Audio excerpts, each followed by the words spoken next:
Hello, studio artists. Today we are going to talk about two terms that we're going to be using a lot in our next upcoming assignment. We're going to be doing landscapes that use value and highlight contrast. So to start with, we're going to talk about value here. Value are the lights and darks of a color or a hue. So the lights and darks of a color or a hue, which is just a fancy way of talking about a color. So there are lots of different values in any color. So for instance, I'm using a dark green here, but there's light green, there's really light green, there's lime green, there's forest green. So there's lots of different values that all stretch from the lightest to the darkest. Contrast, we're going to talk about that one, and I'm just going to pull this picture up for a second because I think it's a great example of contrast. We have a blue background, and then this silhouette is kind of black navy blue. It might be hard to see here.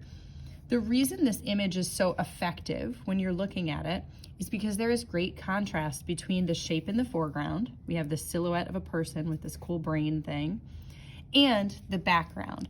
And the way they're able to achieve that contrast is instead of having the background just this dark blue, they fade it to light.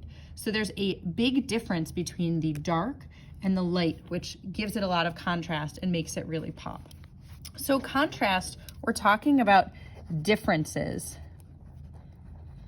And I would even add in there extreme differences between different shades or values.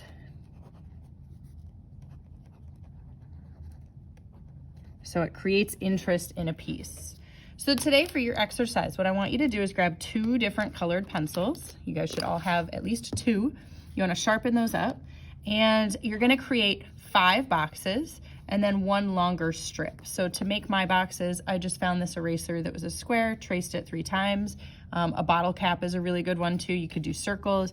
You could also do freeform shapes, like my gradient area here. I did just a freeform shape.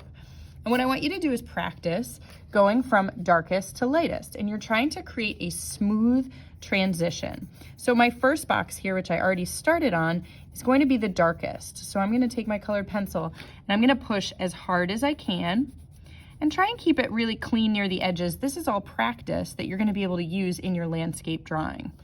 Let's say my pencil gets kind of dull. What I can do is go back and sharpen it to just clean up my edges at the end here. Okay, so my darkest, I would keep going. Then my next one, I want to go a little bit lighter. But because we want it to be a smooth transition, I'm actually going to move to the end one and try and make it the lightest. So at this point, I'm kind of holding my pencil a little more sideways because it's an easier way to shade lightly. And I'm just going to try and go for a consistent light tone. Feel free to turn your page. Sometimes this is really helpful because you can kind of get rid of any of those lines that are showing. We're really trying to make it as smooth as possible so it looks like a consistent value. All right, so this would be my lightest. Now I would move on, and my next one, I'm gonna try and push a little bit darker. So you might see that this one is coming up a little bit darker.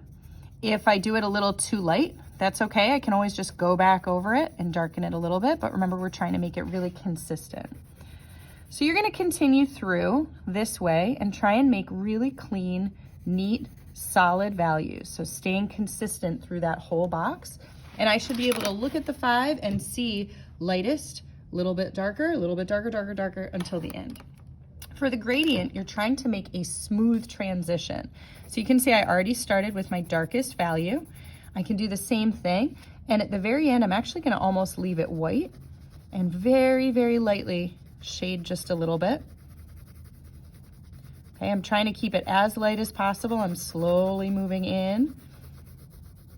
Remember, if you start off light, you can always add more darkness, but it's difficult to go the other way around. So sometimes you might do 1 layer on here, but then you might need to go back and clean it up a little bit more. So for instance, I have this area where I can really see my lines standing out. I want it to really blur together, so I might have to do more blending and going back over that spot to really get it to be consistent and blend in. Remember, also sharpening your pencil is a really nice way to kind of clean up edges, and also if you have a lot of the whites of your paper showing through. By going with the sharper point, you can start to clean that up a little more. All right, so your assignment for today is to record your definitions of value and contrast. You can put them in your own words if you'd like.